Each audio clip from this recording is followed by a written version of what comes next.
these backpackers. Their number one suspect was a man named Kasperchek.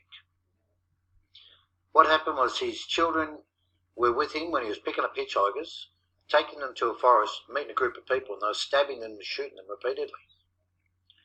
Now his two children were both taken to two different places with welfare workers so they couldn't contaminate their story. Now they both talked about the murders and how they were murdered, and they talked about how Kasperchek mutilated the sexual organs of one woman, cut a little finger off, and another body he cut up, put it in bags, and put it in the back of his car and dumped it. Now these children were both taken away by different counsellors to make sure they didn't contaminate their stories. They both told the same stories.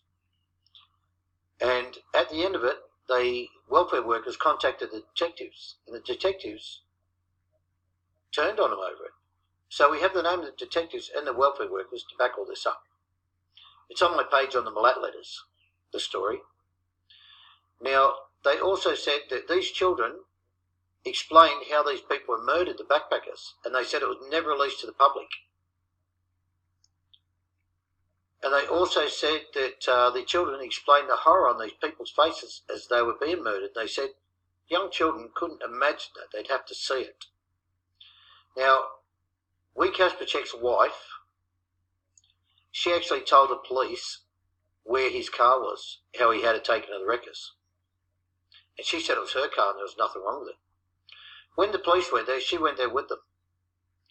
Now, when they looked in it, the children told them how he murdered somebody in the back seat and put the cut-up body in the back of the car. The police did a swab and checked it in the car, and it had blood all through the back seat where blood had been, and it had blood in the back of the car as well.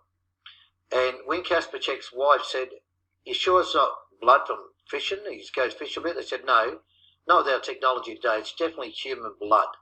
Then they took all the panels and the carpet out of the car. Now, where are the panels and where's the carpet? Also, she had a .22 Winchester that she said that he used to use.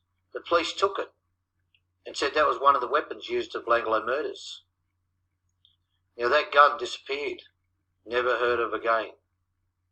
The day they arrested Ivan, they picked Kasperchek up. They locked him up for 8 months to get him out of the way. Now, he was involved with a group of people.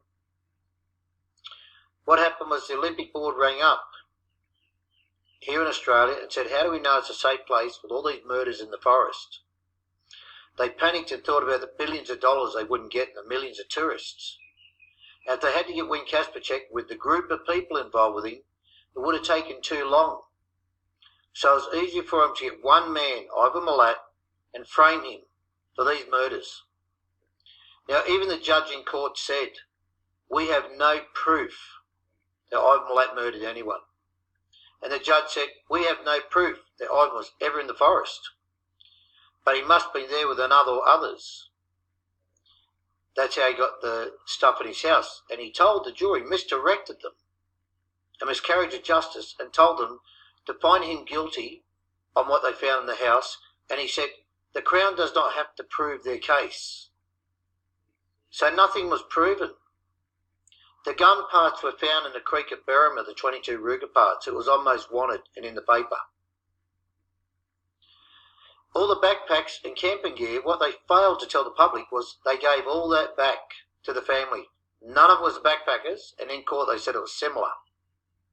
The water bottle that they said they found was Simone's was handed in at Bright Police Station with the glasses, so they shut that all down. The shirt they said was Paul Onion's.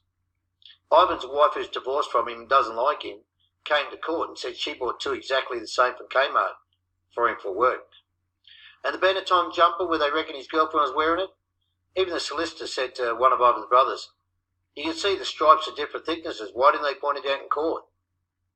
So there's been a lot of lies and a lot of cover-ups. Now, when they were filming everything in the house on the arrest, they turned the camera off before cutting the hole in the wall and turned it on after. If the gun parts weren't there, don't you think the most crucial part of the evidence? They should have filmed it. Ivan said they found them 3 gun parts They said they found them in the roof, in a cavity. But he said, you can't get your hand down the cavity because there's noggins in the top of the wall. There's no way you can get them. He said they put 2 gun parts in a boot and said they found them there. He said, don't you think if a serial killer was hiding his stuff, he'd hide it together?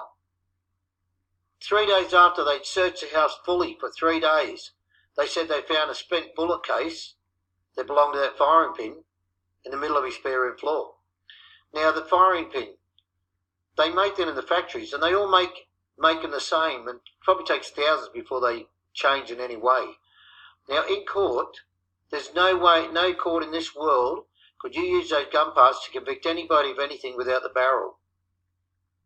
This just to prove there's a lot of lies and cover-ups, and it needs to be investigated, because Milat has sat in jail for 22 years and been framed for a crime he didn't do, and the crime here is they let real killers walk, and they know about it.